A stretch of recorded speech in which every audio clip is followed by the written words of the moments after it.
Hello everyone, welcome back on my YouTube channel. और आज के वीडियो के अंदर हम लोग सीखने वाले हैं शिक्षा यानी एजुकेशन के बारे में। तो सबसे पहले हम ये देख लेते हैं इस वीडियो के अंदर हम लोग क्या क्या सीखेंगे। तो इस वीडियो के अंदर हम लोग सीखेंगे, सबसे पहले सीखेंगे शिक्षा का शाब्दिक अर्थ, ठीक है, और उसके बाद परिभाषा, उसके बाद जो वैज्ञानिक जो प्रोफेसर है उनके द्वारा जो दी गई परिभाषा उनके बारे में बात करेंगे, ठीक है।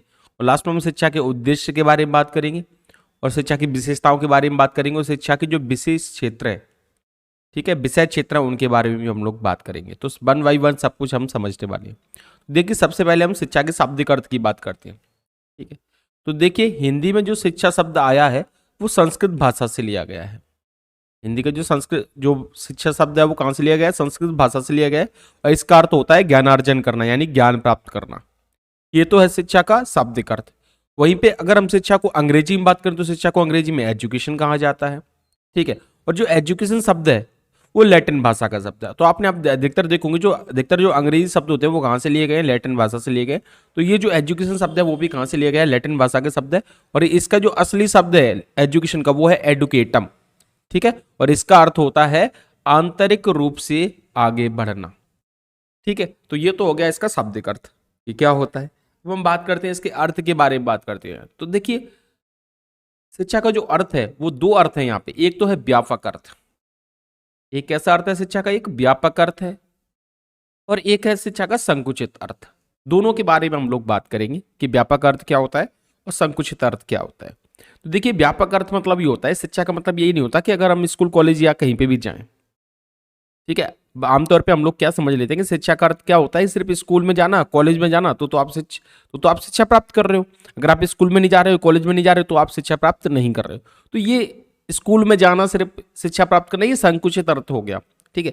व्यापक अर्थ क्या होता है? शिक्षा का असली अर्थ जो है वो क्या होता है? सीखना होता है। यानी कि पुराने जमाने में भी तो स्कूल कॉलेज नहीं थे, लेकिन फिर भी तो लोग शिक्षित हो रहे थे। पहले अगर शिक्षित नहीं थे तो आज की डेट में जो समाज है वो किस तरीके से बदला। पहले लोग क्या है, कपड़े पहनना नहीं जानते थे, ठीक है कि नहीं, खाना बनाना नहीं जानते थे। तो वो धीरे धीरे क्या है, उन्होंने सीखा ना। तो यही क्या है? शिक्षा है।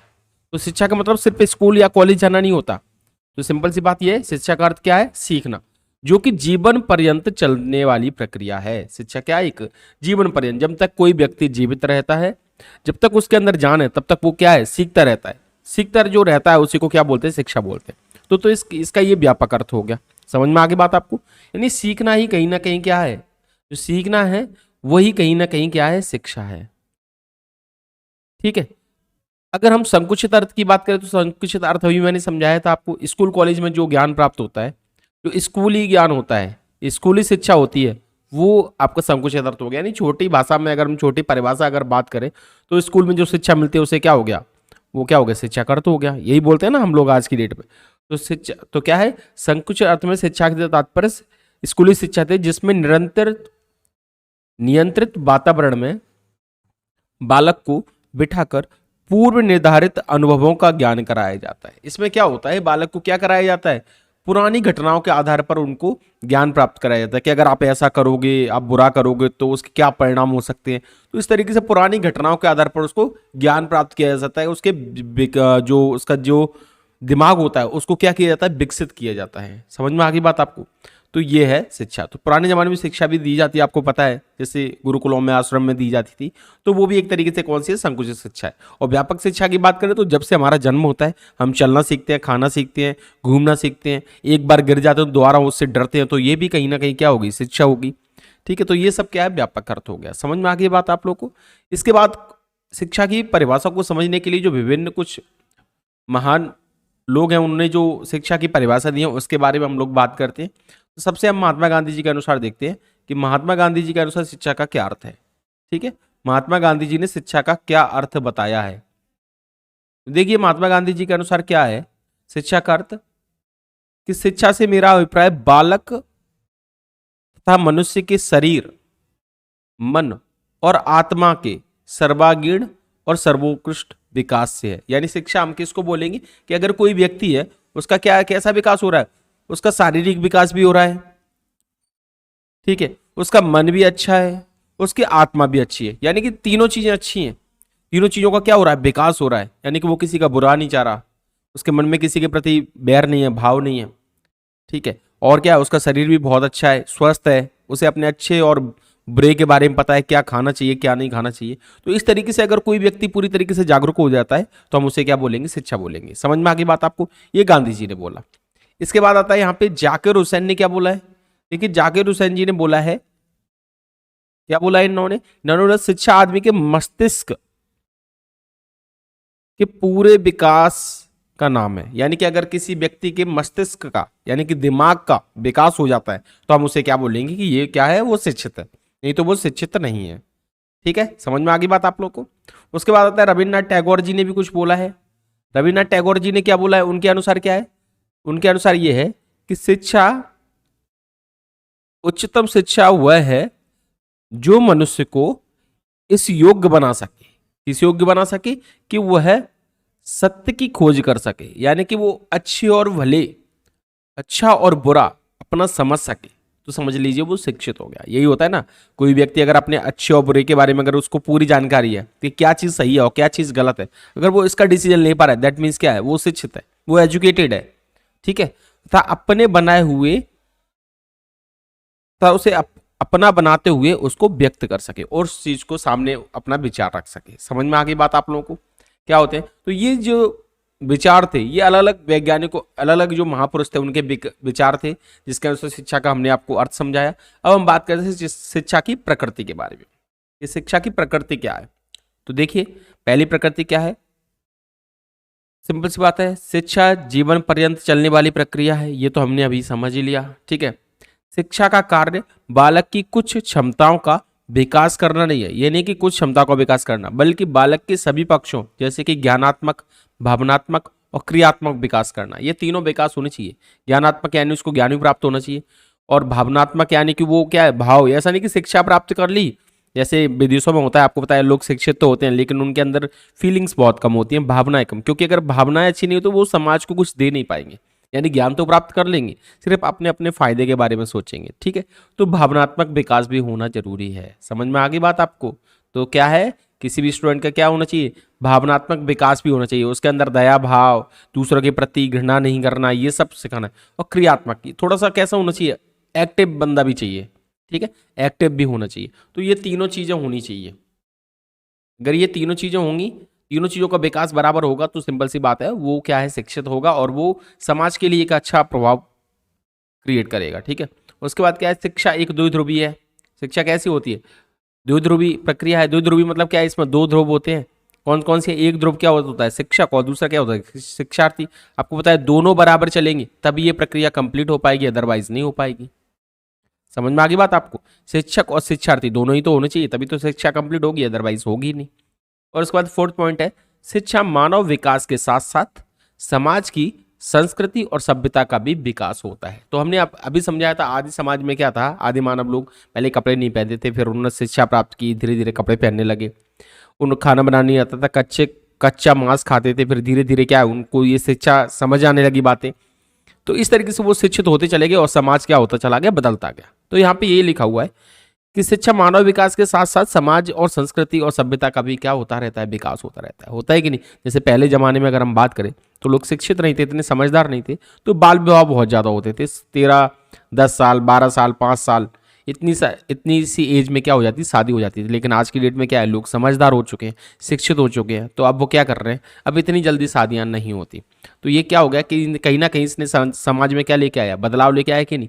जो संस्कृति थी, जो हमारी जो रूढ़ी जो प्रथा थी, उनको क्या कर दिया, बदल दिया कि नहीं।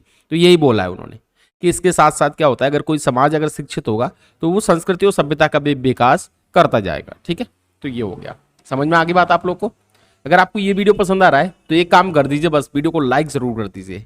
ठीक है, जैसे हमें थोड़ा सा हेल्प मिल जाएगी। उसके बाद पढ़ते हैं हम लोग शिक्षा के विषय क्षेत्र। ये बहुत इंपॉर्टेंट है, खास करके बीए वाले बच्चों के लिए। विषय क्षेत्र क्या क्या है शिक्षा के, देखिए सबसे पहला विषय क्षेत्र क्या है, दर्शन। ठीक है, शिक्षा दर्शन। ये क्या होता है, प्रत्येक व्यक्ति का जीवन के प्रति कुछ ना कुछ क्या होता है, दृष्टिकोण होता है। क्या होता है, कुछ ना कुछ दृष्टिकोण होता है। दृष्टिकोण मतलब आप समझते हो ना, एक पॉइंट ऑफ व्यू होता है। ठीक है, देखने का एक नजरिया होता है।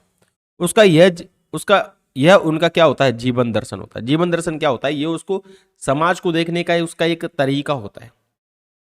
ठीक है, जिसके अनुसार वह व्यक्ति अपने जीवन के उद्देश्य निर्धारित करता है। ये बहुत इंपॉर्टेंट चीज है। यानी कि आपको पता है हर व्यक्ति का क्या होता है, अपना एक पॉइंट ऑफ व्यू होता है। जैसे गैंगस्टर होता है कोई, मान के चलो कोई आतंकवादी बनना चाहता है, तो उसको कुछ ऐसी शिक्षा मिली होगी, कुछ ऐसी चीजें मिली होंगी कि उसका जो दृष्टिकोण है वो कैसा हो गया होगा, आतंकवादी टाइप का हो गया, तो उसके उद्देश्य भी उसी तरीके के होंगे, होंगे कि नहीं। जैसे अगर कोई इंजीनियर है, कोई किसी घर में कोई इंजीनियर है और बच्चा छोटा बच्चा है, वो अपने पिताजी को रोज देखता है कि उसके पिताजी क्या नई नई चीजों की खोज करते हैं, तो बच्चे के अंदर भी जिज्ञासा उत्पन्न होगी। तो बच्चे का जो पीओवी है, बच्चे का जो दृष्टिकोण है, वो भी क्या है, पिता के दृष्टिकोण से क्या हो जाएगा, मिल जाएगा। हो सक ठीक है, अगर मिल जाएगा तो उसके उद्देश्य भी अपने पिता जैसे होंगे। हो सकता है कि उसका पिता जैसा दृष्टिकोण ना हो, वो किसी और की संगत में पड़ गया हो, तो उसका दृष्टिकोण क्या हो जाएगा, बदल जाएगा। ठीक है ना। तो इस हिसाब से क्या होगा, जैसे हम शिक्षा देंगे वैसा ही दृष्टिकोण बनेगा। ठीक है कि नहीं। तो ये जो शिक्षा दर्शन में इसी पे रिसर्च किया जाता है, इसी पे अध्ययन किया जाता है कि शिक्षा का दृष्टिकोण क्या होना चाहिए, समाज किस तरीके से चल रहा है। ठीक है, तो दर्शन, तो ये दर्शन, शिक्षा दर्शन इसीलिए क्या है, बहुत ज्यादा इंपॉर्टेंट है। समझ में आ गया आपको। उसके बाद दूसरा आता है शिक्षा मनोविज्ञान। आपको पता होगा शिक्षा मनोविज्ञान, मनोविज्ञान तो बहुत ज्यादा इंपॉर्टेंट है। मनोविज्ञान के बिना तो कुछ हो ही नहीं सकता। मनोविज्ञान क्यों जरूरी है, देखो इस क्षेत्र के में बालक की प्रकृति, यानी कि शिक्षा देने से पहले यह देखा जाता है कि किस प्रकार का बालक है। ठीक है, जैसे आप किताबें देखते होगे, छोटी से छोटी किताब होती है, जैसे फर्स्ट बुक होती है जिसके अंदर ए लिखा होता है। पहले ABCD लिख के आती थी, फिर उसके अंदर क्या है, डायग्राम बना के आने लगे, फिर सीधी सीधी पिक्चर्स आने लगी। ये क्या है, ये सब ये जो चीजें होती है, ये जो रिसर्च की जाती है, वो सब शिक्षा मनोविज्ञान में की जाती है। ठीक है, तो इस क्षेत्र में बालक की प्रकृति, रुचि, बुद्धि बुद्धि विकास क्रम और व्यक्तिगत गुण आदि का अध्ययन किया जाता है कि कोई व्यक्ति है, कोई छोटा बच्चा है, तो वो कौन सी एज में सीखने लगता है, किस एज में उसका दिमाग कितना विकसित हो जाता है, कितनी चीज़ों को वो ग्रहण कर सकता है, कितनी चीज़ों को ग्रहण नहीं कर पाएगा। तो यानी कि कहीं ना कहीं मनुष्य के दिमाग को पढ़ना वो किसके अंतर्गत होता है, वो होता है शिक्षा मनोविज्ञान के अंतर्गत होता है। इससे क्या होता है, शिक्षा देने में आसानी होती है कि किस किस एज के बच्चे को कितनी शिक्षा दी जानी चाहिए। ये कौन डिसाइड करता है, ये शिक्षा मनोविज्ञान डिसाइड करता है। ठीक है, उसके बाद आता है यहाँ पे शैक्षिक समाज शास्त्र। ठीक है, इस क्षेत्र के अंतर्गत हम व्यक्ति शिक्षा पर समाज के प्रभावों तथा शिक्षा के समाज पर प्रभावों का क्या करते हैं, अध्ययन करते हैं। यानी कि इसमें ये देखते हैं शिक्षा का समाज पे क्या प्रभाव पड़ रहा है और समाज का शिक्षा पे क्या प्रभाव पड़ रहा है। ये दोनों चीजें हम लोग इसमें क्या करते हैं, शैक्षिक समाजशास्त्र में देखते हैं। क्योंकि जब हम किसी को शिक्षा देते हैं तो उसमें क्या है, समाज को देख कर देते हैं, समाज पे क्या प्रभाव पड़ेगा उसका, बताया था ना आप लोग को। ठीक है, तो इस पे अध्ययन होता है। उसके बाद आता है यहाँ पे शिक्षा का इतिहास। तो ये तो बहुत इंपॉर्टेंट है। इसके अंदर क्या होता है, इसमें ये देखा जाता है कोई भी चीज होती है, अगर हम शिक्षा के बारे में पढ़ रहे हैं तो पहले उसका इतिहास जानना है। तो ठीक है, क्योंकि वर्तमान की उत्पत्ति अतीत पर आधारित होती है, ये तो पता ही होगा। अगर कोई वर्तमान है तो उसका कुछ ना कुछ क्या होगा, अतीत हुआ होगा, कुछ ना कुछ इतिहास होगा, जो कि अत्यंत महत्वपूर्ण है। ठीक है, इसके प्राचीन काल से लेकर अब तक शिक्षा में जो परिवर्तन हुए उनका अध्ययन किया जाता है। इसमें यह देखा जाता है पहले जमाने में शिक्षा कैसे ग्रहण करते थे और स्टूडेंट किस तरीके से शिक्षा ग्रहण करते थे, और आज के जमाने में स्टूडेंट किस तरीके से शिक्षा ग्रहण कर रहे हैं और शिक्षक किस तरीके से शिक्षा दे रहे हैं। दोनों में क्या है, फर्क देखते हैं और क्या बदलाव आए उन पे रिसर्च की जाती है। इससे क्या होता है, समझा जाता है कि पहले की शिक्षा बेहतर थी कि आज की शिक्षा बेहतर है, उस हिसाब से इंप्लीमेंट किए जाते हैं। ठीक है, तो ये होता है शिक्षा का इतिहास, इससे सहायता ये मिलती है। उसके बाद आता है तुलनात्मक शिक्षा। ये भी एक बढ़िया क्षेत्र है। इस क्षेत्र के अंतर्गत हम क्या करते हैं, जो दूसरा देश होता है, दूसरे देश की शिक्षा प्रणालियों का क्या करते हैं, अध्ययन करते हैं। इसमें क्या करते हैं, दूसरे देश की शिक्षा प्रणालियों पर अध्ययन करते हैं और अन्य देश की उपयोगी बातों को अपना कर अपनी शिक्षा प्रणाली को कैसा बना लेते हैं, उपयोगी और बेहतर बना लेते हैं। ठीक है, तो ये काम है तुलनात्मक शिक्षा क्षेत्र में। उसके बाद शैक्षिक समस्याएं क्या होती है, तो ये तो आप जानते हो कि शिक्षा के क्षेत्र में जो समस्याएं आती हैं उनका जो अध्ययन किया जाता है वो किसके अंदर किया जाता है, शैक्षिक समस्याओं के अंतर्गत किया जाता है। जिसमें ये देखा जाता है कि बच्चे सीख रहे हैं तो वो शिक्षा जो बच्चों को दी जा रही है वो किसी काम की है या फिर नहीं है। और लास्ट में आता है शैक्षिक संगठन। ठीक है, तो ये उसके बाद आता है हमारा यहाँ पे शिक्षा का उद्देश्य क्या है।